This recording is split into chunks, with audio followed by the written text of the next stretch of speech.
Hope each and everyone of you is doing well.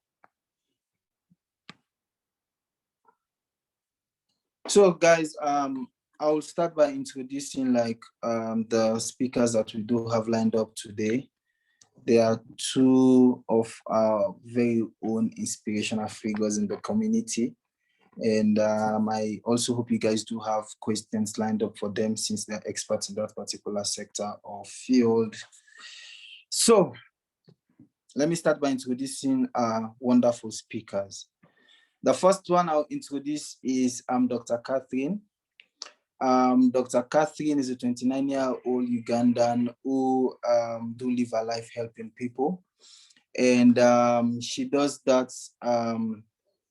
through serving as a medical doctor, caring for the sick, and as well as undertaking educational programs through an organization called Girls Unstoppable Uganda. Okay, so what they do is they do provide access to education for girls in marginalized communities and try to see how they can make them live a life of significance. So virtually, we're going to clap for her, okay? Clap for her in your own way. Then the next speaker that we do have in our midst today is Dr. Jean Emi. Please, let us not go to the second name. I don't know how to pronounce the second name. But then Dr. Jenemi, he's a Rwandan social activist. He's also a WMI graduate. He do have over 5 years of experience working on different social enterprises. He also a bachelor's degree in medicine and surgery from the University of Rwanda. And ever since he has been working as a doctor at the Kibugu Referral Hospital in the southeast part of Rwanda. He runs a non-profit organization as a chairman, and also he's the co-founder, wherein they aim to build a sustainable gender equity community through the support of vulnerable children and teenage mothers in Rwanda. He and his team has been able to accomplish this, and they've also been working on how they can provide providing economic and other educational capacity building programs within the same space. So now we're going to welcome both of them, and they do have a wonderful speech lined up for us today. So our wonderful speakers, thank you for making time to talk to us today. The ball is now yours.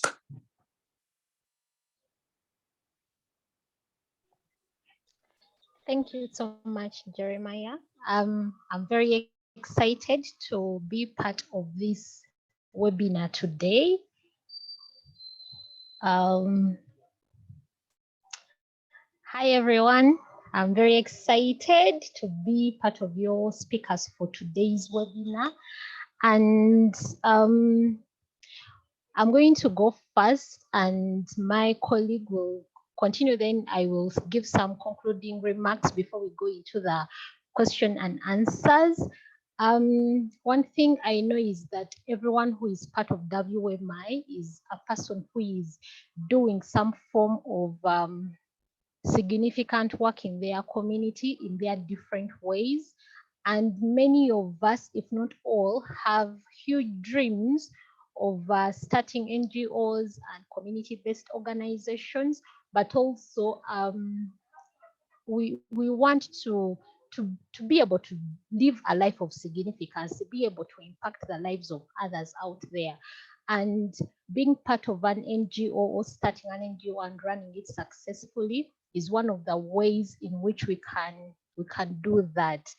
And very many times we have these dreams on the inside of us. We want to actually get down into communities and work with people and transform lives, but we are not sure on how to make it work. We are not sure of how to be successful doing that work. So in our presentation today, we are going to share tips on how to start an NGO, have it run successfully, how to mobilize resources, and also how to win people to your goal. One thing we have to keep at the back of our mind is that quitting in life is not an option. So for every dream that we have, we do not want to quit at it. And the best way to ensure that we do not quit is if we are equipped to actually go the long haul, for the long haul.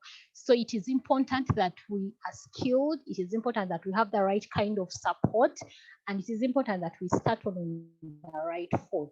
So we are going to see how the different things, how to mobilize resources, how to be skilled, how to support, acquire the support that we need for us to be able to do this work. Because for sure, when you go down into the nitty-gritties of doing the work that NGOs do, we find that there is a complexity of issues, like there is an intertwining of issues. Sometimes you think that the solution that you are proposing is going to be able to solve a need or a problem in the community, but when you actually go down and try to understand the problem, you may be surprised that your solution wouldn't actually be able to solve the problem. So just being determined and enthusiastic and motivated about doing NGO work will not be sufficient for you to make your NGO work successful. However, I want to encourage us that we shouldn't, this presentation shouldn't intimidate you. We want you to be encouraged to know how to start and start right, but also not to start when everything is in place. We want you to be able to start doing something for you to be able to do that, to see the change that you want to see in your community. So for example, we will share on different tips on how to bring your dream to life, even if it means that you may not have your own establishment. With those few remarks, I'm going to go down to the steps on how one can begin an NGO. Like I said, the problems that we have in the world that we see every day are from domestic violence, poverty, to things like poor access to health. They really have a lot of underlying causes. So before you start out to begin that NGO, it is important for you to conduct research. So our first step that we are going to look at is conducting research. And you do not do this research from the comfort of your bed, or it is not a gut feeling. You do not feel that, okay, the problem is there and these are my solutions to this problem. You do research by getting engaged. It's an activity, yes? So it might involve you getting into a community and staying there for a certain period of time so that you get to understand the problem. It may involve you getting into meetings with different stakeholders. It may require you to read different documents or different researches that have been published, what is being talked about in media, in the newspapers in the country, so that you actually get to understand what problems are prevalent in a certain community or in the nation that you want to do your work in. And it is important to always align the problem or the solutions that you're proposing to the focus areas of the region where you're going to be best. For example, if you think that the solution that you want to bring, let me give an example of sponsoring girls in school, and you think that is the solution to a problem that girls are not accessing education. However, when you look into the national development plan of the country, is this a problem that is being addressed? Other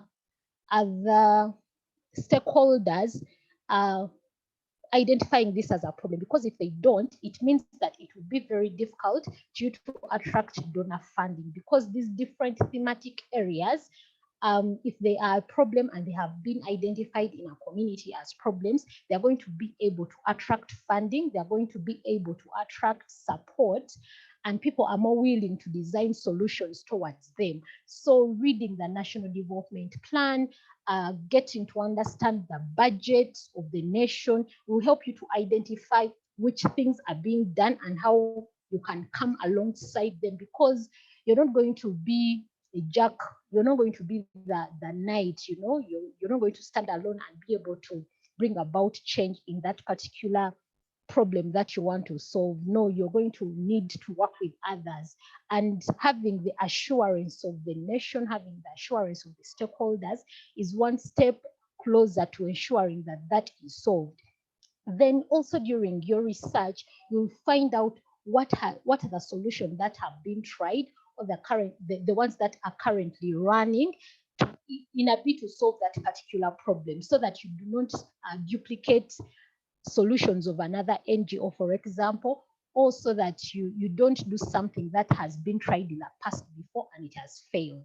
And when you actually identify the different solutions that are being employed to solve this particular problem, you identify the gaps that are within that solution. That would be a very good place for you to plug in, because at the end of the day, different NGOs work for the betterment of communities, of nations. So when you meet a need, you accelerate the dream of making communities together for the benefit of everyone. So identifying goals in what is already being done would be a very good place for you to start.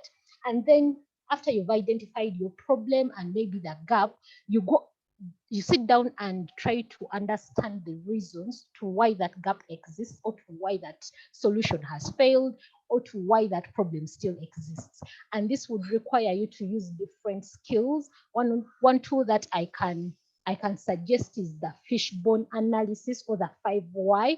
You ask yourself, why is this? So for example, when we started out as Girls Unstoppable Uganda, we got into the community and realized that there are very few girls who are going to school. So the question was, why don't girls go to school?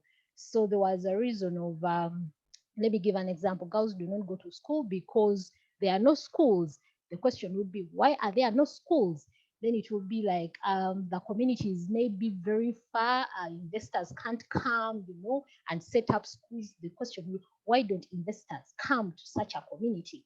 It doesn't have access to electricity, it doesn't have access, to a good road and all those other things. So as you go down to dig deep into the underlying causes or the reasons to why this problem is still persistent, or to why something is failing, you're able to better understand, so that your strategies or your activities are going to be directed towards solving those underlying needs, so that you're able to solve the other problem. Because if you do not find out the underlying reasons to that problem, your solution will not actually work. Then you go ahead to ask the stakeholders what they think the solution could be that can help them solve that problem. You do not want to come into a community or a nation and push things. We have stories of people who have gone to communities and they thought sanitation was an issue, so they lobby for funds and they construct latrines, and people still go to the bushes. So because this is not something that the community is perceiving as something that is going to work, so you need to engage with the stakeholders, even if they are children, to be able to understand what will help them work. If you want to take street children off the streets, you need to understand why those street children are on the streets in the first place, the very, very, very underlying issues. It could be because they are orphans, it could be because they are just rebellious, or because they are using drugs. So your strategies will be tailored to meeting those underlying causes. And also you have to understand what they believe is going to help them. If they think that taking them to school is going to be a way of helping them get off the streets, that will be your angle for you to solve the issues that these particular beneficiaries are facing. Then also in your research, you need to understand how other NGOs have done it in different places. And the thing is, when you actually go to speak to someone who is doing voluntary work or work that is philanthropic in nature, they are willing to share the wealth of experience, because they know their biggest dream is not to earn a profit. Their biggest dream is actually to see change come about. So they are willing to share from the wealth of knowledge.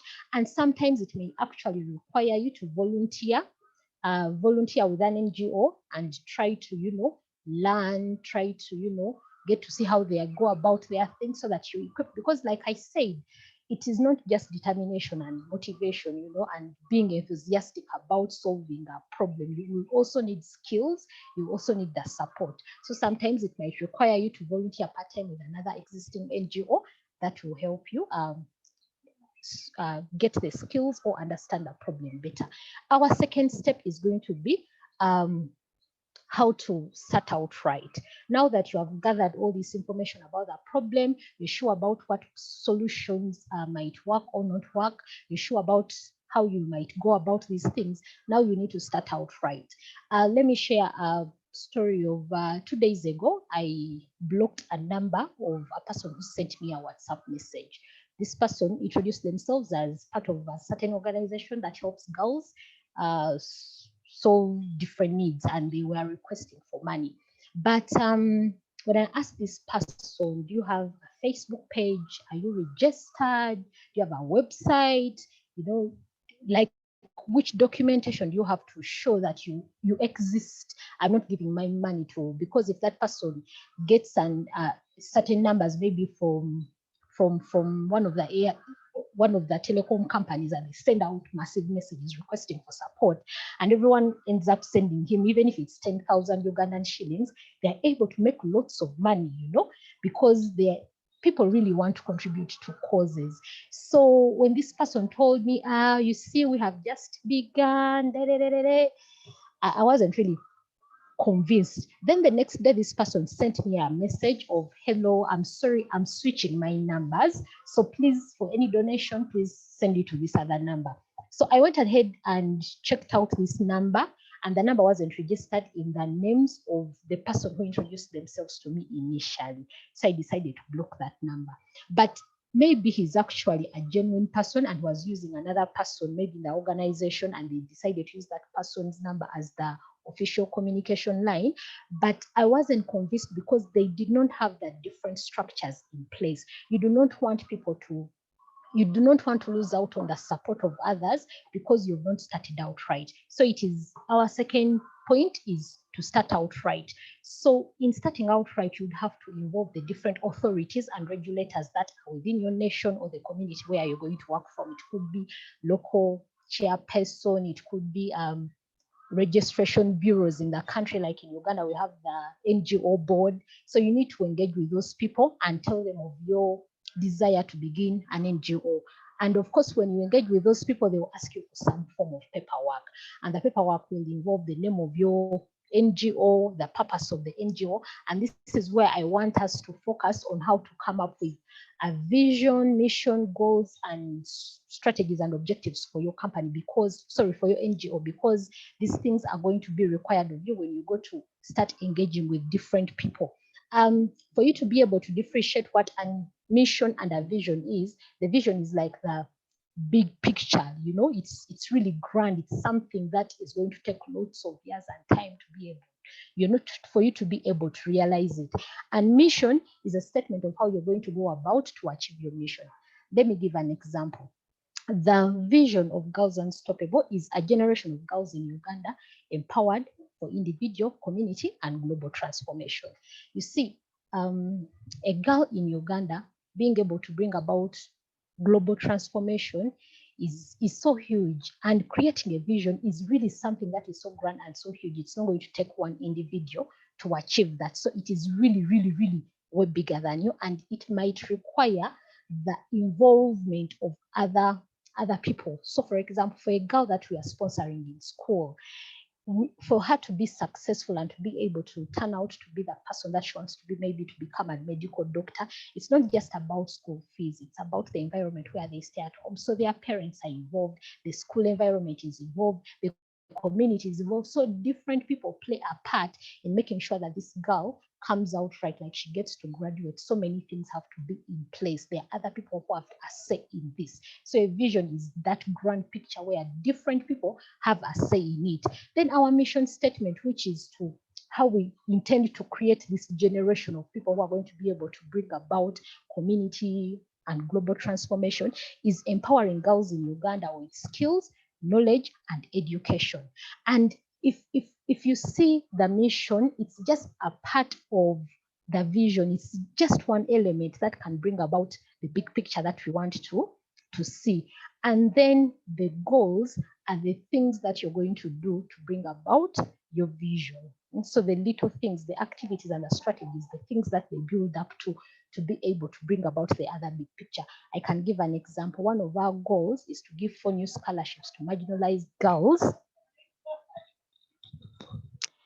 Oh, I am sorry. Do you hear me now? Yeah, sure. Loud and clear. Okay, yes. So the goal, an example of one of the goals we have in Girls Unstoppable is to have sponsored 42 girls by 2028. So you see, the goal has to be smart. It has to be realistic. It has to be measurable. It has to be, time bound. So when you sit down to make your goals, you're going to make them smart. You're going to have those measures, and those are things that are important, because if you do not make goals, you'll not know how to time yourself, you'll not know how to direct your resources. So for example, if one of our goals is to sponsor 42 girls by 2028, and we are in 2021 and we have only sponsored 8 girls, it means that there is something that is not working. And if we don't want to revise our goal, we'll have to revise our strategies to be able to bring about the other goal, the outcome. So that means if the reason behind why we are not able to reach that goal, maybe in 5 years' time, is because we are lacking funding, then that means we are going to revise our fundraising strategies for us to be able to sort that out.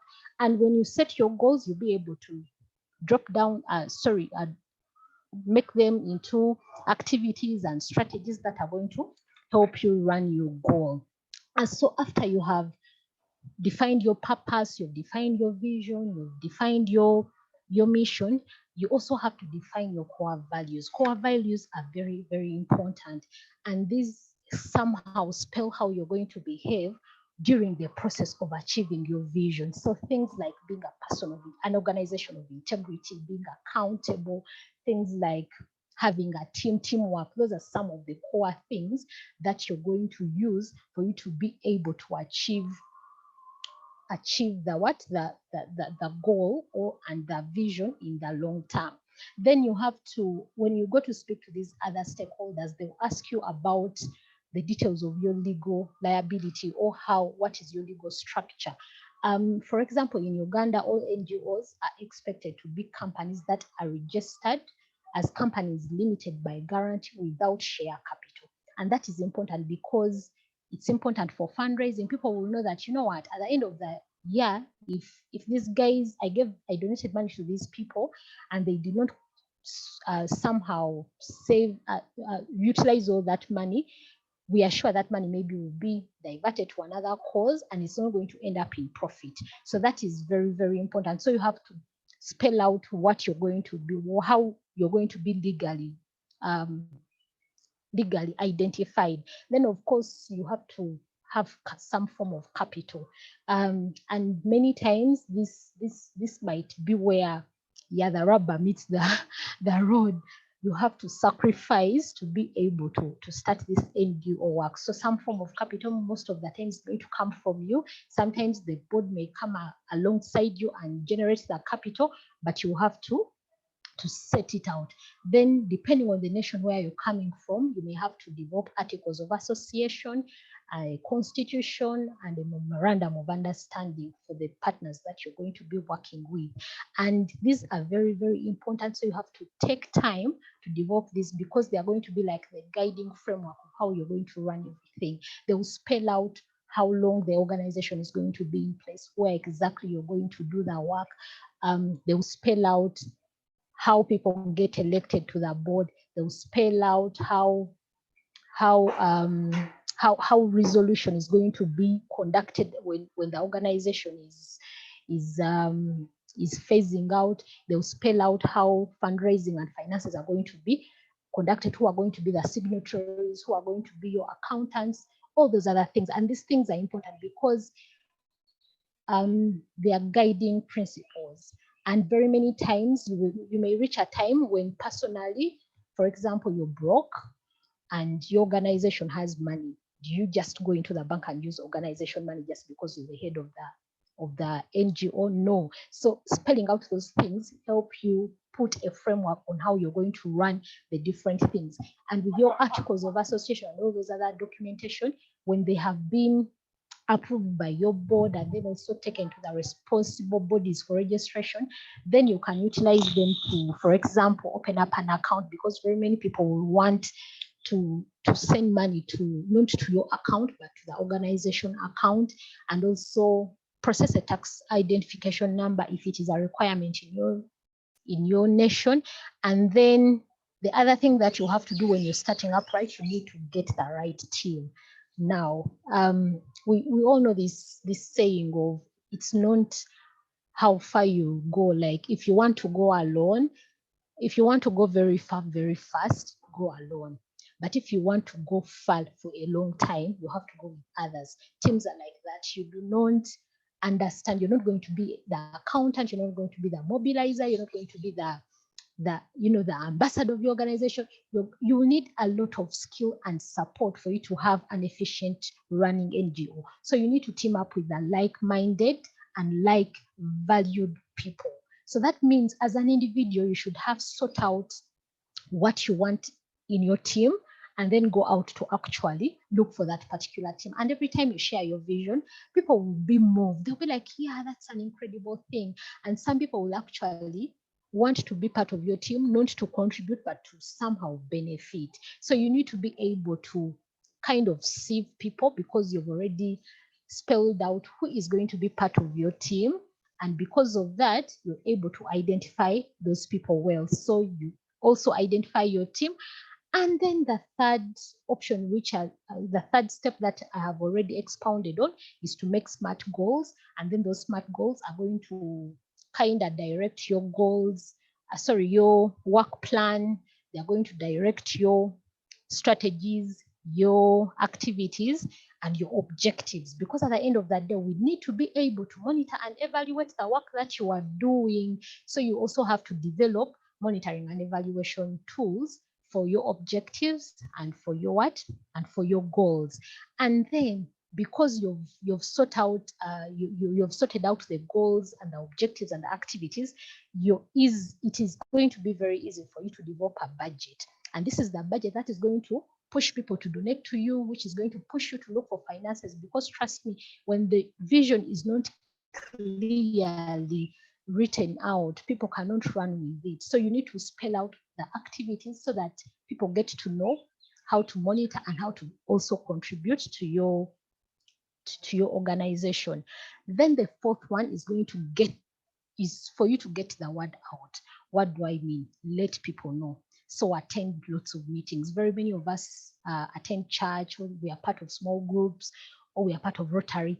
Tell people about this amazing vision that you have, this vision and mission that you have.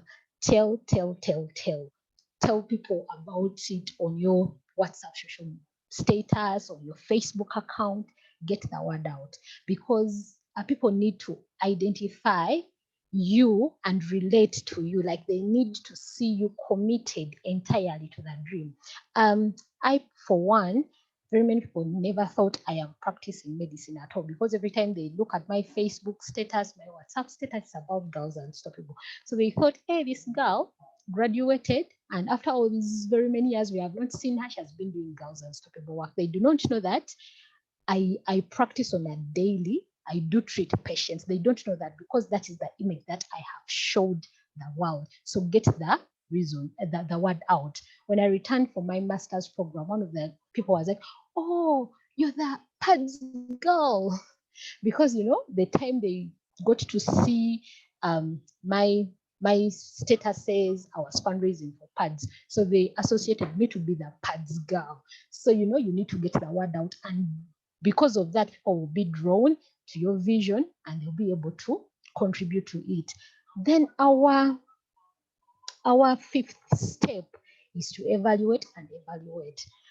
Now, truth is, usually when you put all these things to paper and you get into the field and start working, some things will not tie up.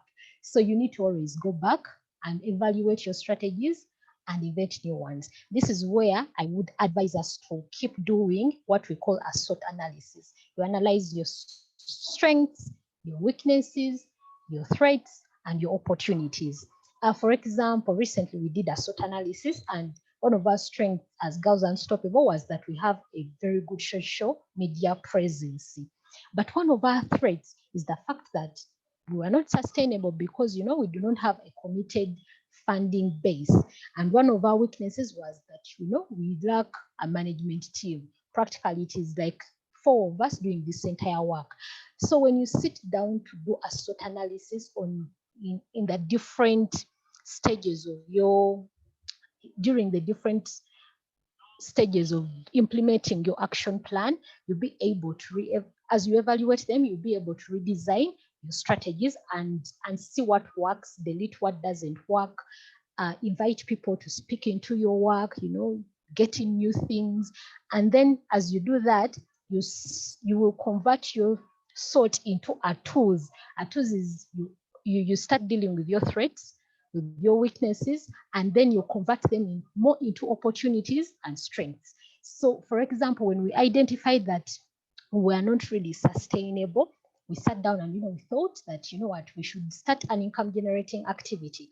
And now currently that fact that we have an income generating activity has become an opportunity. It's not yet a strength, but at least it has moved from being a threat. It is now an opportunity. So you need to keep evaluating these things so that you become more efficient and your thing becomes more measurable. For example, if your 5-year strategy is to have constructed a hospital in your rural community and it doesn't, and you're at 3 years and there is even no building plan, when you sit down, you'll be able to reevaluate that entire goal so that you set out new strategies for you to still keep in line with your vision. Then the last thing that I'm going to share is an encouragement. Keep going on. And it's NGO work is start with one community, make it better, move on to another community. I wouldn't advise you to start out and you're like, what, I want to sponsor girls in the nation of Uganda, and wake up one day and you're like, every marginalized adolescent girl, please apply, I'm going to sort you out. Start with that one person, learn along as you're doing this work, or start with this one community, implement your solution, let it, bear results, then move on to another one. Keeping going, and do not lose your motivation, do not lose your passion. You just have to keep going. With those few remarks on the steps on how to begin your own NGO, I'll invite my colleague to take on the next session. Thank you.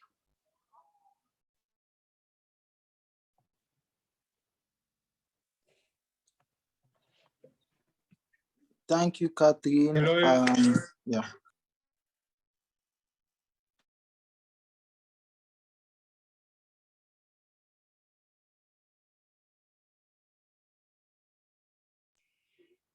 Yes, sir. Continue.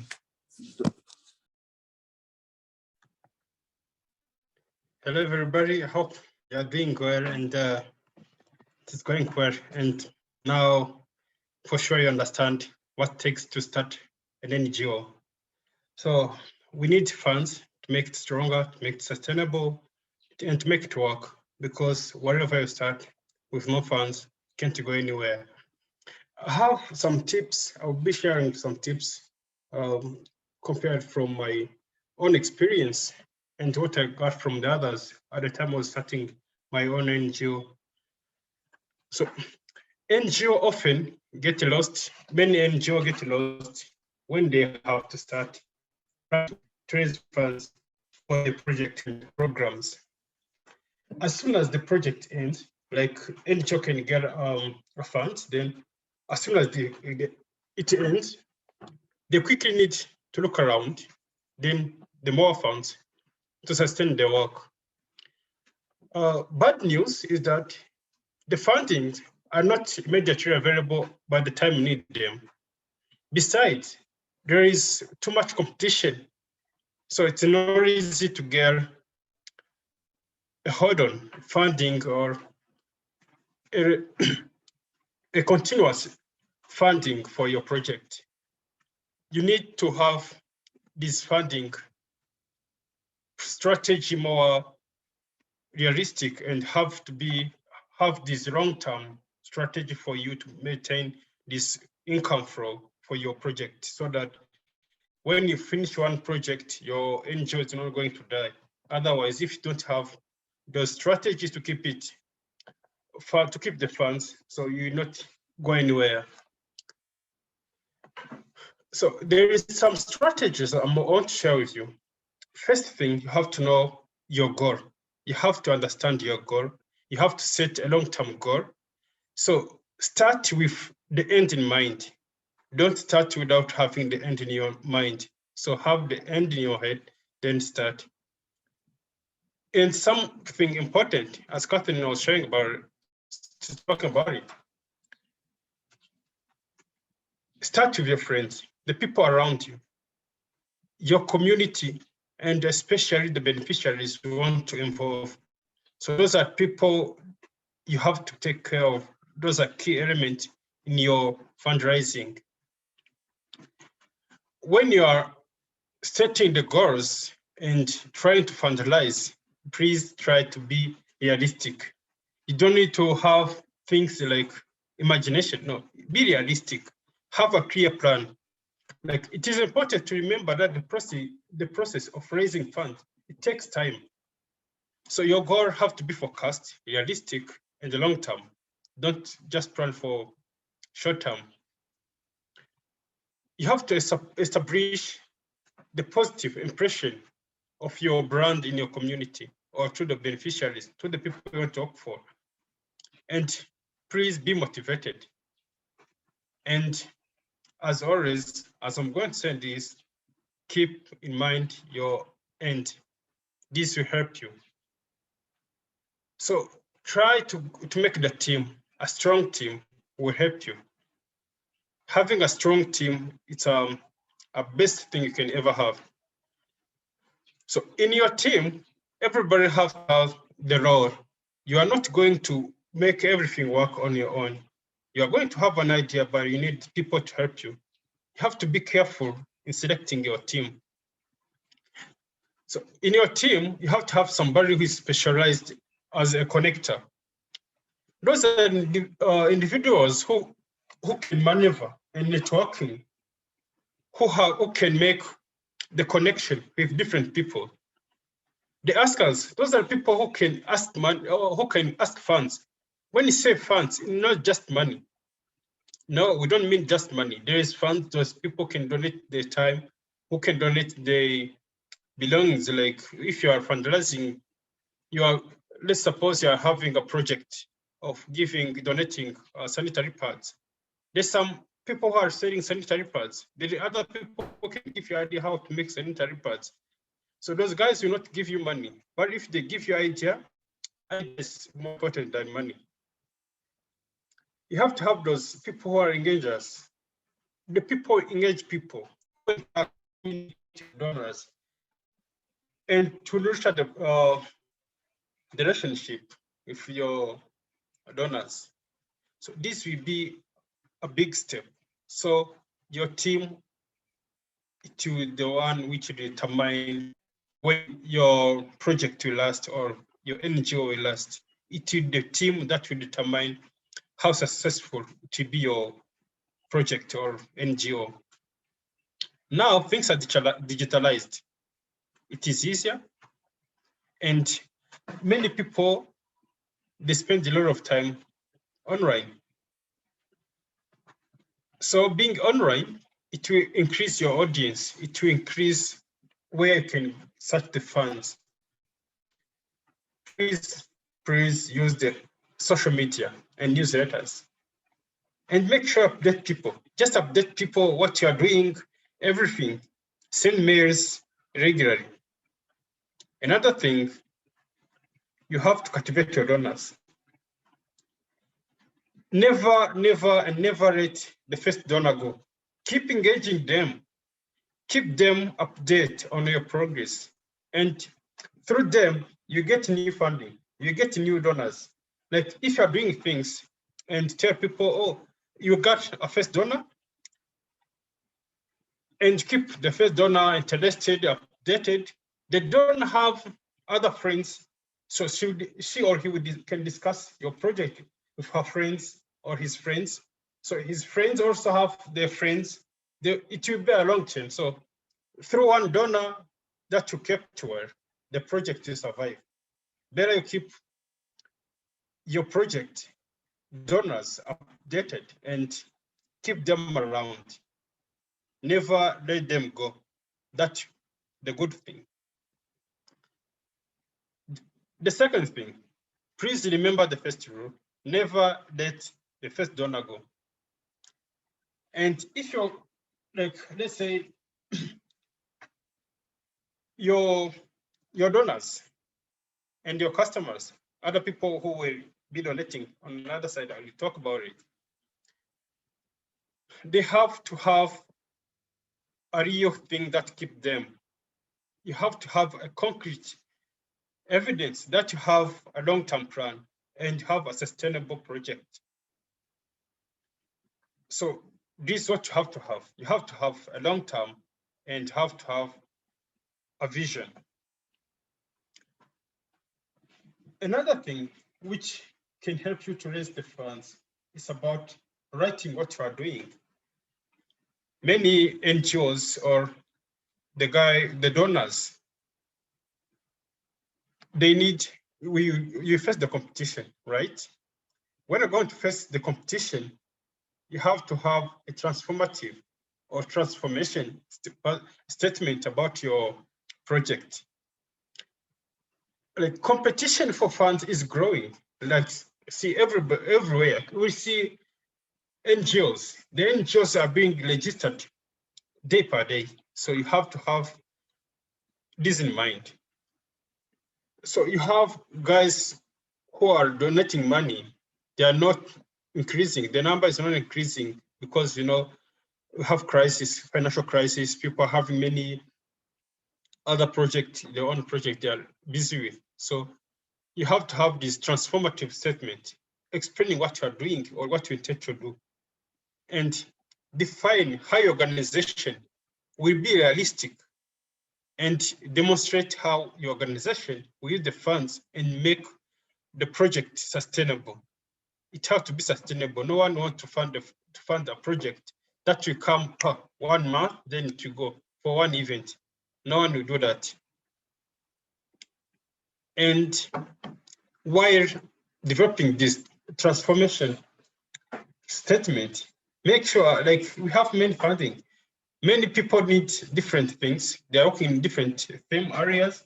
So you have to have in mind who or where am I applying? There's people who are funding like the sexual reproductive health. Others are busy with education. Others are busy with health-related things. So you have to know what you are writing for.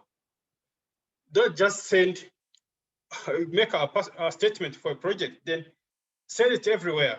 You have to know what they are busy with, what they want me to say about it. And this brings here, like, you have to hit the right target. If not, you are wrong. You'll not be selected. You apply many times, but can't get selected. Like, Juma Omara, thank you for addition. Like, in India only, there is 3.3 million NGOs, and all those NGOs, they need funds. So you're competing. This is the open word. So we have to compete. Like, you can say, there's another way of raising funds. You guys, I'm pretty sure that every one of you has a birthday. Of course, have a birthday. So you have, like, there's another way of raising funds. As I told you at the beginning, you have to have your friends around you. Your friends has to know what you're doing. Your friends, they mean everything to you. They mean do you mean the end of your project or the continuation of project? So the reason I brought about the birthday, if you have a birthday party, you can invite friends. Then tell them, no, don't bring the gifts. Just bring something related to my project. Like they can give money if you are having a project for like making sanitary pads or giving out the school supplies. They can give, some can bring school materials, or if you are working on that sanitary pad project, they can bring those sanitary pads instead of bringing you cake, alcoholic drinks or anything. Just we need those things. Just think wide. Those are opportunities so you can get a friend. Like I can remember when I was starting my project, I had a friend of mine. He's a scholar. He's called Martin. He's a WMI scholar. He's called Martin. So I started the project. This is the guy who gave me the idea. I went to my class. We were a class of 173 students. I approached everyone personally, telling them I'm doing this to my community. I present the problem with my community. Then tell them I want to solve my problem like this. I need your help. I received pens, I received money, notebooks, some help, some ideas. Everything helped. It kept my project alive while I didn't have any other source of funds. This have been regularly until I get some funds. Use your friend, the friends around you. You go to the church. You can talk to the people around you about your project. In the church, they can even help you to raise money. Another thing, I will talk about it. I want to talk about it. It's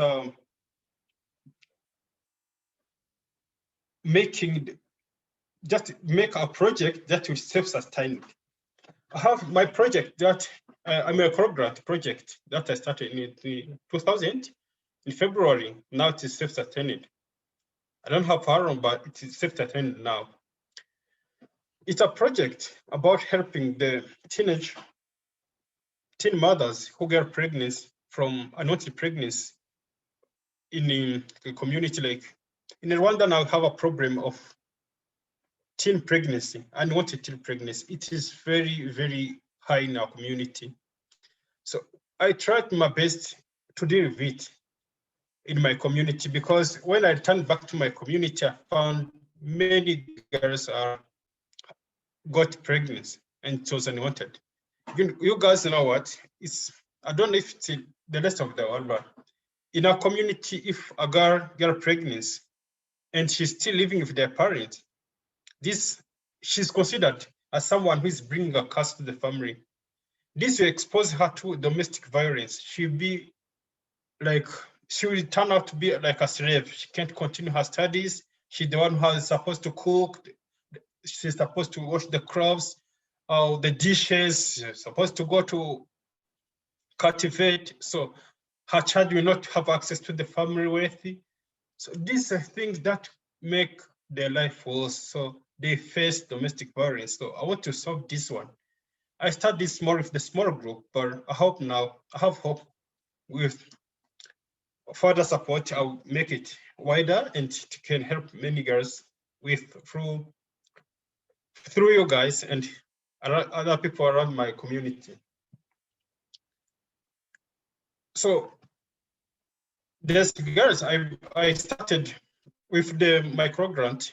I started a project that gave us the training, sewing training, reproductive health training, financial and management training, entrepreneurship training. So I trained those girls to be the tailor of the area.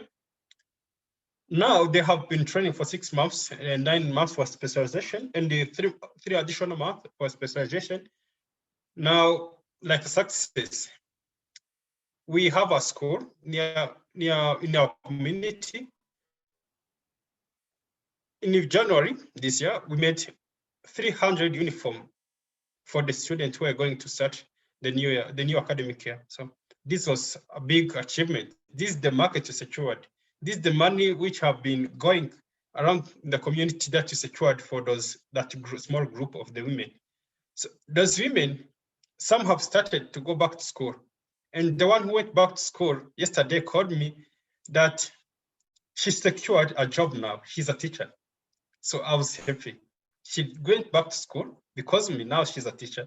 So I hope this is a great achievement. So please use your community. The community is a good source of funding. So now the community is the one funding. The school, the money we made out of the uniform, it is being used for sustaining the project. First, the girl will take money from making the uniform, then something remains for the project to grow. So this is something good. I like it. So another thing you can ask yourself, where to get funds? This I've been talking about the friends, but where exactly to get funds? Where exactly to get funds? There's some places where around us that we don't know that they have funds, but first, establish a strong connection. First, establish a strong connection. Make sure the people around you know what you're doing. Say yourself to your friends around you. Just involve them from the beginning. If you want to start something, involve your friends from the beginning. Don't involve them while you're struggling in the middle of your project. Just involve them from the beginning. They'll help you. But if you involve them at the end of the project, they will not help. So the point where to get the funds, first from your friends, second from your community, from your beneficiaries, then from the NGOs. They have many NGOs from internationally, domestically. So approach them, tell them what you're doing. Then they help. They may not help financially, but they can give you an idea. If one NGO cannot help, they can connect to another one. But first, go back to where you have to develop a good transformation statement. The statement that you explain what you're doing. So the things you have to keep in mind. As a summary, please start with the end in mind. Start with realistic goals. Then involve the community around you, involve your friends. Another thing, please start with the end in mind. So I think now I can invite Catherine to continue with how are we going to involve our community? I've been talking about our community, but how are we going to involve them? So let me invite Jeremiah to moderate us. Okay, thank you. Thank you.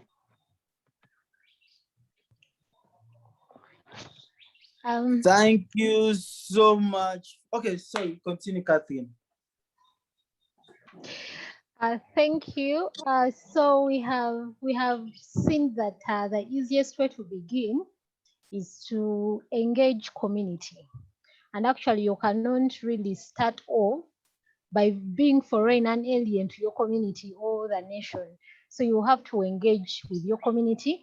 And the other easier way of minimizing your running costs for your NGO is by utilizing volunteers. So there are things that you can do. I'm going to share tips on how to win over your community and volunteers for your NGO work.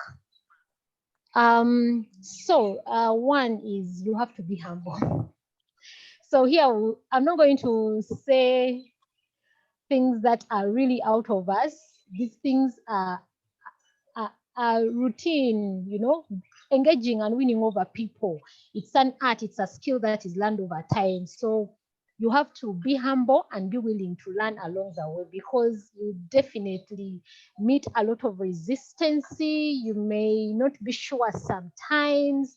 Sometimes you may get surprised that the solution you are actually proposing is not ideal for the problem. So you have to be humble as you're engaging community. And when people learn that you're easy to teach, and you're easy to suggest to, they are more inclined to actually want to hang around you. If your volunteers suggest something and you keep putting it down, they will not feel part of your project, so they want to leave. The same with stakeholders. If you're the kind of person who just come into the community and you dictate, you're like, okay, we are going to teach you about how to prepare healthy, balanced diets.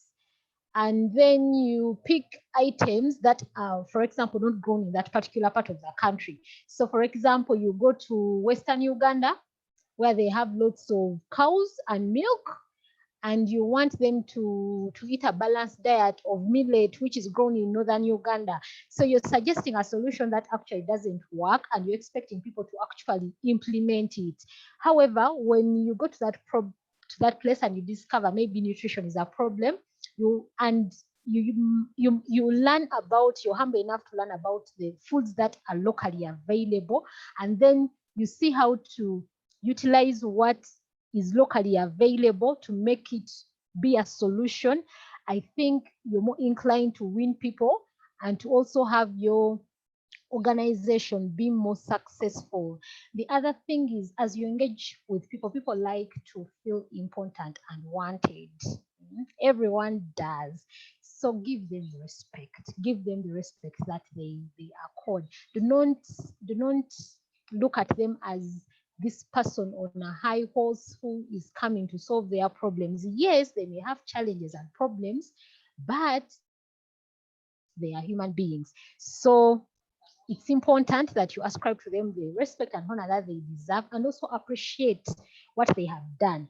I talked about engaging with different stakeholders to identify what has worked, what has failed, what are the gaps. So if you identify that, someone before me came and tried to solve a certain problem in our community and they failed, it is important to appreciate.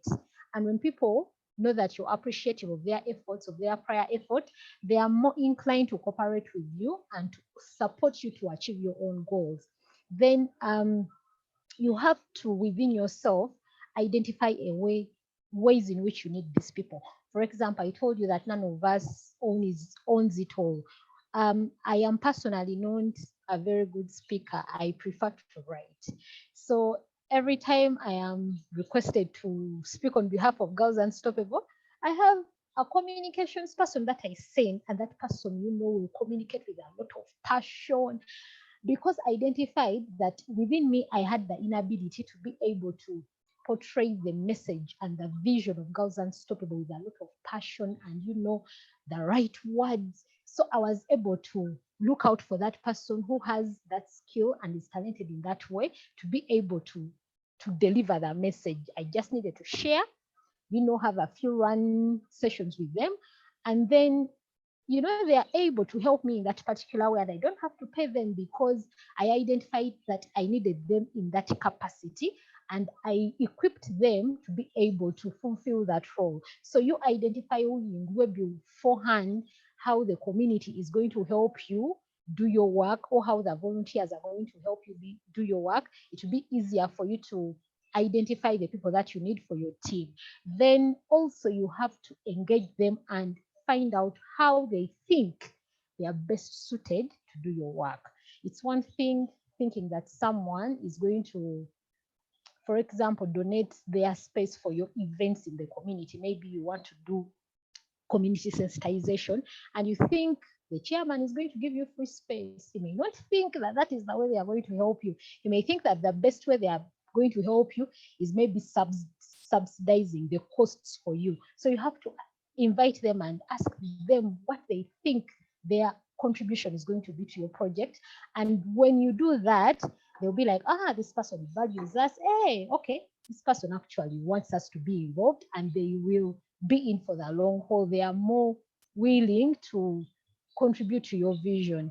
I want to share that as you engage with community, you're going to find conflict. Conflict will come from the fact that people may not think your solution is sufficient. For example, when we set out with Girls Unstoppable Uganda, we decided to work with adolescent girls. And I approached this one person for support, and they're like, you see, me, I am into early childhood development, because this person was running a school and very many organizations were paying for students in that school. So she thought that it would be very easy to speak to these organizations to sponsor my girls in her school. Yeah, there was like an under reason why she thought that I should be involved in early childhood development and education. But I knew that my vision was to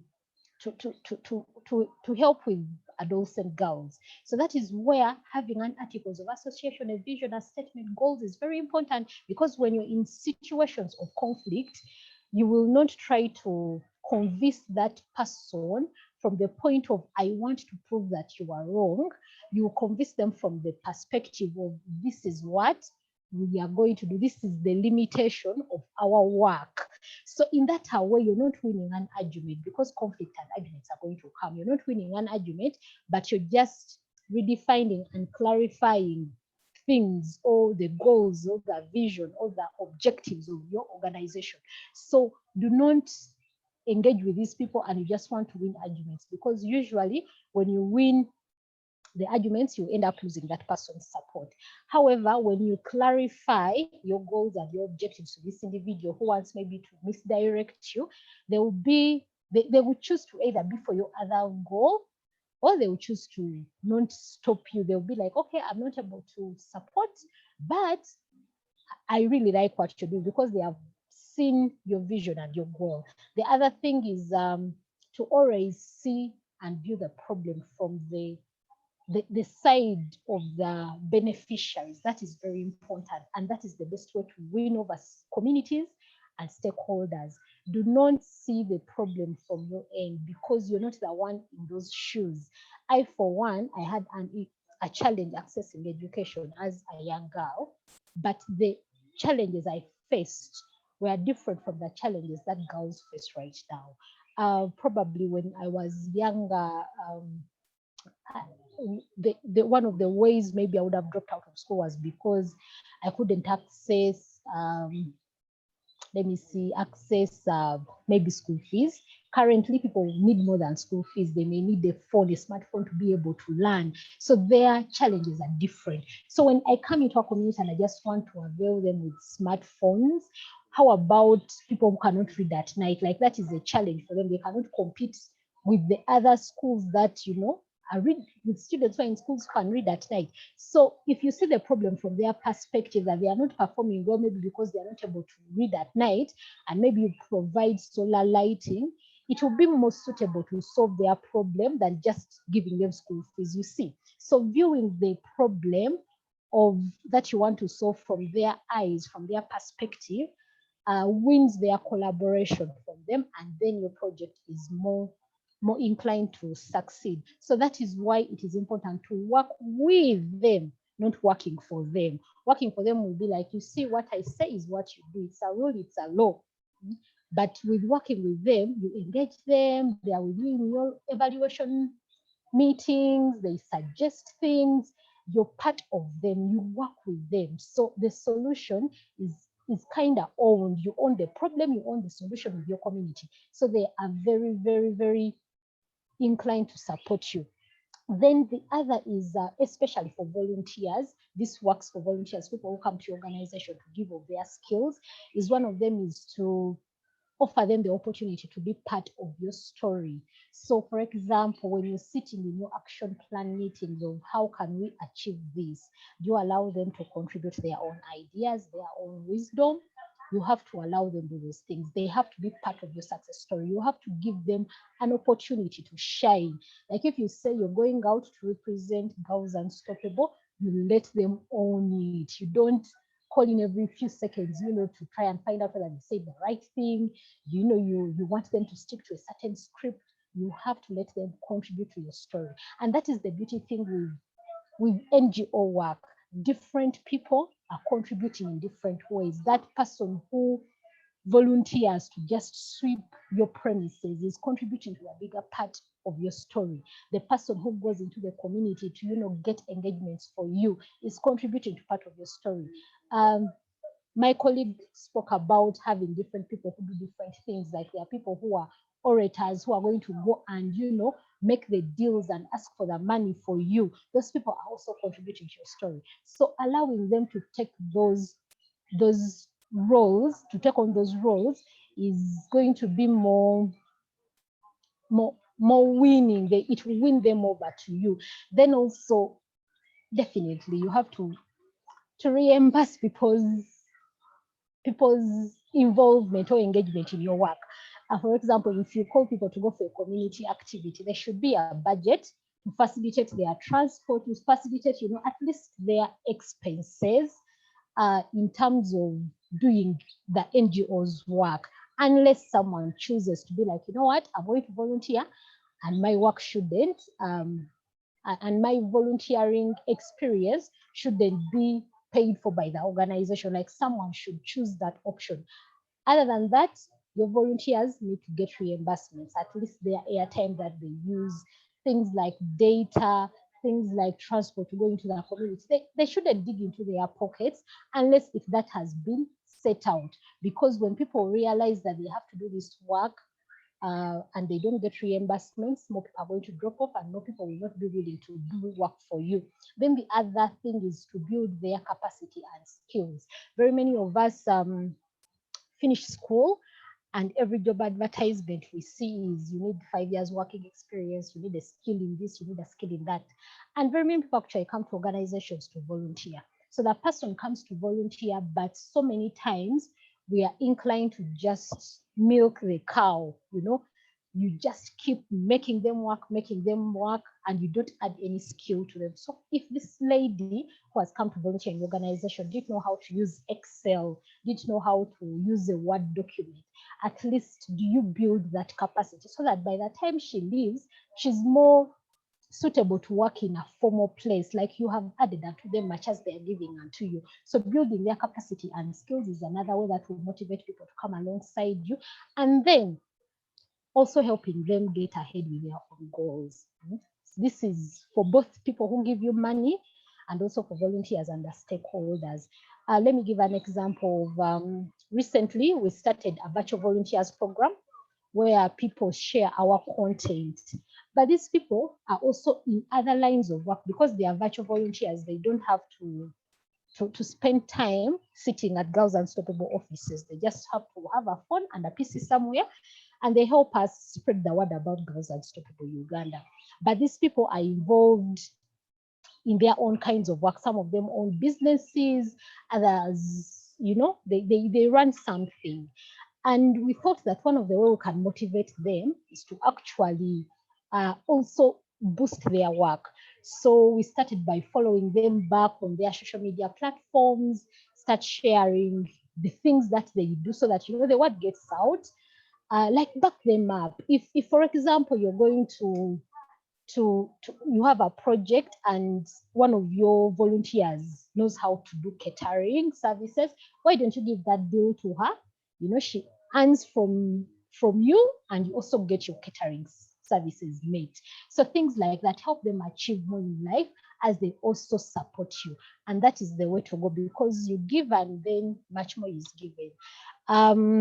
With those few remarks, those are the different ways I think we can get the communities involved. And I think when we give to them, when we ascribe honor and respect, when we engage deeply with them, and also when we build them in forms of capacity and skill, they are more inclined to support us. Thank you so much for listening. I will hand over to Jeremiah.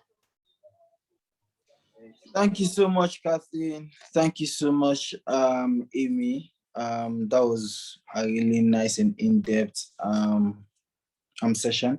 So what we're going to do is, I think we have one or two questions. Juma is asking, I struggle with grant writing to international donors. What are your top tips on writing a winning proposal? Have any of the speakers received substantial grants other than from WMI? So any of the speakers can jump on this question.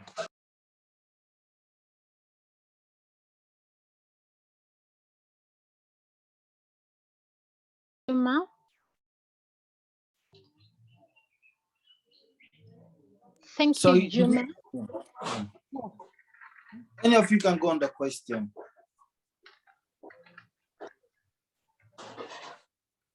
What are some tips you want to tell Juma and the rest of the other attendees on how best to write a winning grant proposal?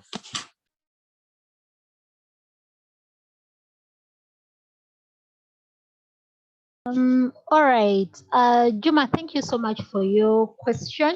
I, for one, I have received different grants for a different NGO, not for Girls Unstoppable. And the thing is, majority of the NGOs that we apply funding for, they usually have a template of application of how to design your grant. But the thing is, usually the limitations to why we don't receive grants is because they assess our capacity to be able to implement the project as insufficient. What do I mean? There can be an opportunity for you to receive maybe 1,000 euros for maybe an education project. And if you follow through the requirements, they would say organizations to apply for this should have been this many years in existence. They should have handed such a budget amount before. They should have such systems and internal controls for them. So those things already eliminate you from the outset. So how do we go about this? One is starting out right. Like I mentioned, starting out right is very, very, very important. So start out right, get your systems in place, get your finances in place, or is make sure at the end of the financial year, your accounts are audited and submitted to the relevant authorities. The other thing is boost your budget. Very many of us, when we start out NGOs, we don't have staff. We don't have staff and we only run volunteer budgets. Then for things like airtime, utilities, we kind of foot those bills, and those bills never manifest in the expenses of the organization. So for example, something that I still struggle with is I find it difficult for me to get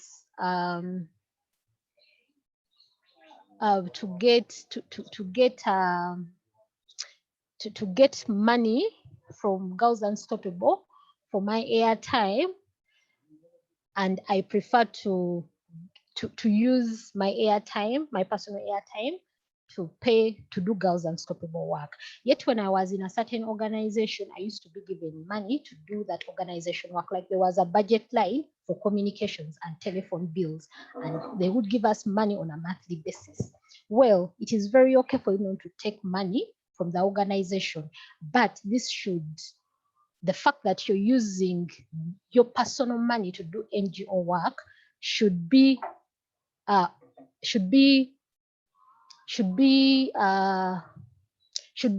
factored into your organization expenses, and this can be an in-kind donation. Your time or you running and giving your skills is a form of donation, and it should be valued at a certain fee that should appear. That is a way in which you can boost your budgets, and when your budgets boost over time, you recognize that here you have been able to run a budget of 100 million over time because your people have been volunteering, but those expenses should be reflected and their sources should be reflected. Then the other thing is the other reason why we fail is because we haven't demonstrated competency. And what do I mean by competency? I mean the competencies in terms of running a particular project. That is why we say that social media, having a website is very important, because it will be a documentation of your work. People will go to look at your work, your previous reports, and they are nowhere to be seen on the website. So how will they trust you with their money as compared to giving it to another organization that has already received? What I really believe is that if we document our stories and our impacts and make annual progress reports, and we have monitoring and evaluation tools in place, and we have systems in place, people are more willing to give us money because there is evidence of what we have done. But before you have accumulated this evidence of what you have done and the budgets that you have accumulated, I suggest that you put the systems in place so that those things are captured when they happen, you're able to capture them.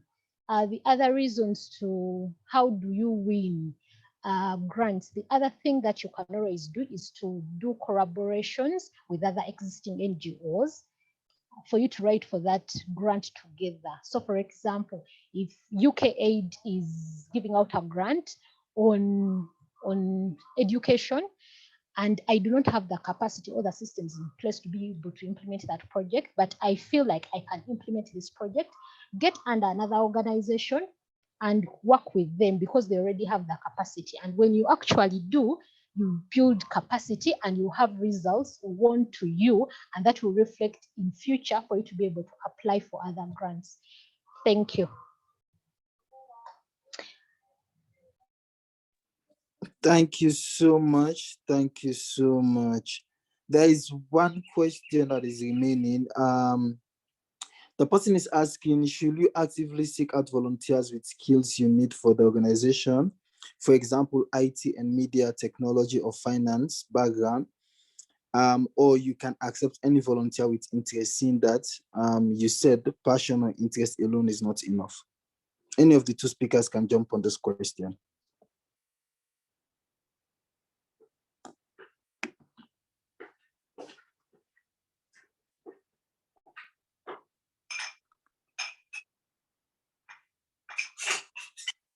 Hello. Hello? Hello. Yeah. Hello? Yes? Yes, Amy. Yes. Okay, this person, this guy, it's should actively seek out volunteer skills you need to organization. Yes. Yes, in your team, I guess in your circle, your friends, or other people who has those skills you need. Like when you're going to start this NGO or make it work, you need skills. You need people with those skills. Like if you need somebody in finance, I have doctor's friends. I will not use my friend's doctor to go to you to help me in finance. I'll look another friend of mine or any other volunteer who can volunteer to do finance works or IT works or media technology. But this, what will help you, those guys have the specificity in that area. They know what to do. Like I had a guy in finance. This is the guy who did, like, who designed how to sustain this project. This is the guy who designed from the beginning. How can we raise the funds? How will we make it work for us? How the girls or the beneficiaries will benefit, will have sustainable life. Grace to this guy. So for my friend doctors, they had only plan for health-related trainings, but the guys with the specific skills that you need, who are in that specialty, that is very needed. So if you can find that specific person, that should be relative to your project. So thank you. Thank you so much. I think that will be the last question. That will be the last question, guys. What we can do, we'll send the remaining questions that are left unanswered to our wonderful speakers, and they will answer. Then we can see how we can reach out to you with like the answers to those questions. So thank you so much, Amy and Catherine, for making time to speak with us today. It has really been nice learning from you how best we're going to go about setting up organizations that will create impact, as well as trying to see how we can effectively manage the day-to-day running of those institutions. So to the WMI GAP members, thank you guys for bringing on board these wonderful speakers. Thanks to all the attendees. I hope to see you all in the next session. So this recording will also be available on the different platforms. So in case you want to recap on what have been said, you can just go through them on the Facebook page and as well as the YouTube page. Thank you so much, guys. Stay safe. Have a blessed weekend. Bye-bye.